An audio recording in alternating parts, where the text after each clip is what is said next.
want to do? Change the laws of the world. Sure. So all this interpretation that we had in the West about, you know, what is this about changing the laws? They think it's the cosmos or this. No, it's simply what it says.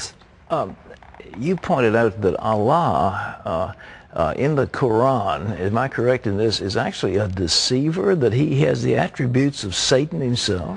Well, the 99 names of Allah are very well known in Islam. Yeah. Some of these names, if you look at them, one of the names of Allah in the Quran is Al-Mutakabbir, which means the most proud one.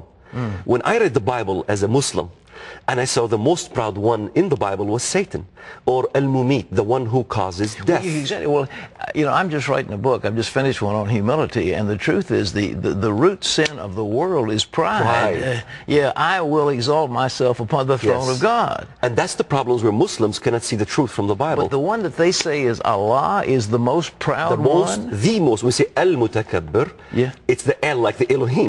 Yeah. Al is the most proud one. So the most proud one is Allah. But that's really Satan. Exactly. And it's worse than that, because he's the one who causes death, Al-Mumit. Yeah. Al-Makir, the great deceiver. Yes. This is the names of Allah in the Quran. So they really believe the great deceiver? Yes. I mean, in America, we don't hear this. Yes, in the Quran it says وَيَمْكُرُونَ وَيَمْكُرُ اللَّهُ وَاللَّهُ خَيْرُ الْمَاكِرِينَ. You know, Allah is the greatest of all deceivers. So it is okay, that's why Islam has deception in war. That's why Islam offers hudna, or a peace treaty, to non-Muslims up to 10 years, but they must break the peace treaty somewhere. Well, the hudna was Oslo. In other words... you Americans called it the Oslo Peace Accord. Yeah. We called it the Oslo Hudna Accord. Hudna. So a hudna is a treaty. It's actually not a peace treaty. It's a ceasefire. In Islam, we're allowed to have a ceasefire for two reasons. Reason number one, to gain concessions. Yes. Reason number two, to deceive the enemy and destroy them in the end. What about the Bush administration, Condoleezza Rice? Bush comes out and says this is a religion of peace. Condoleezza Rice has a celebration at the end of Ramadan and honors these people on account of this great religion. Are they deceived? It's a deception. I mean, CARE, Council of American Islamic Relations, they say we condemn terrorism. We condemn terrorism. Well, what we need to do as Americans is to say, wait a minute, condemning a terrorism is not a verb, it's an act. How are you condemning terrorism by act? If you look at all the Islamic organizations, the American Muslim Council, you know, all of them, by far, if you look at the demonstrations, what do they say? Khaybar, Khaybar, ya Yahud, Jayshu Muhammad, Sawfa Ya'ud. I know the Arabic. Khaybar is where the Jews were destroyed in Saudi Arabia by the Prophet Muhammad. And they're chanting in the demonstrations saying, don't forget, Jews, what Muhammad, the Prophet of Islam, did to you in Saudi Arabia, in Khaybar, in Medina. If you were going to stop Islam, what would you do? We have to understand, this Islamic movement is a cancer. Yes. It is a cancer not only that will destroy itself, but it will also destroy us in the process. We must isolate the cancer and have it destroy itself. We have to get out of oil, because that's the only reason why we're so much involved in the Middle East, because of the oil interest. Right. If we get out of oil, because oil is the wine that is causing the intoxication of the nations, and we're selling out on Israel, we're selling out on Christians for the reason of this oil.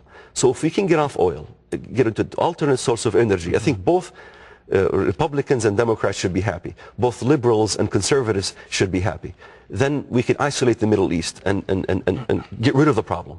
So I think isolating it and then crushing a major terror organization, because what we're doing in the West is we're building the confidence of Islamists. We're forcing Israel to pull out of Gaza. Yeah. So we're supporting regimes that is not pro-America at all.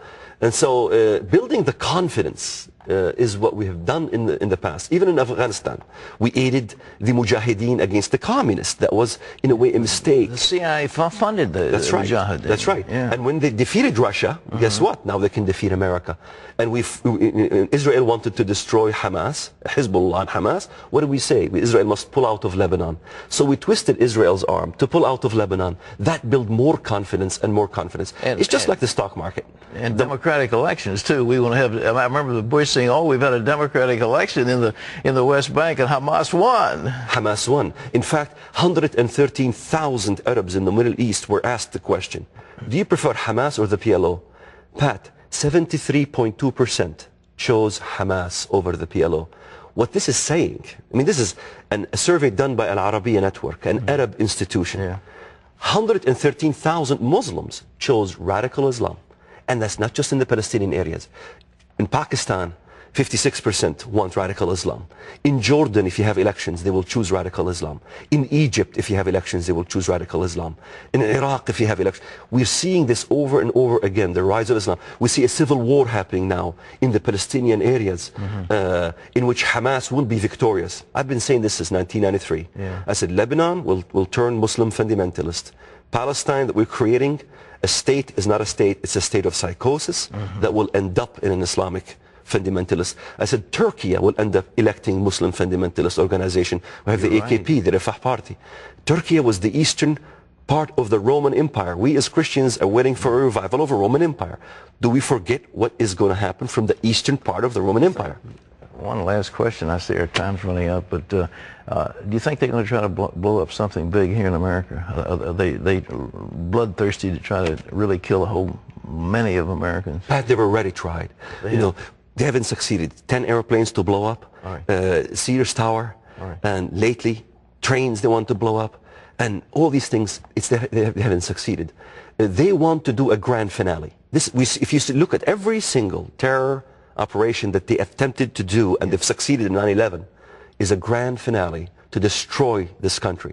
This is why I thank God for your program, that we're telling Americans really what's going on.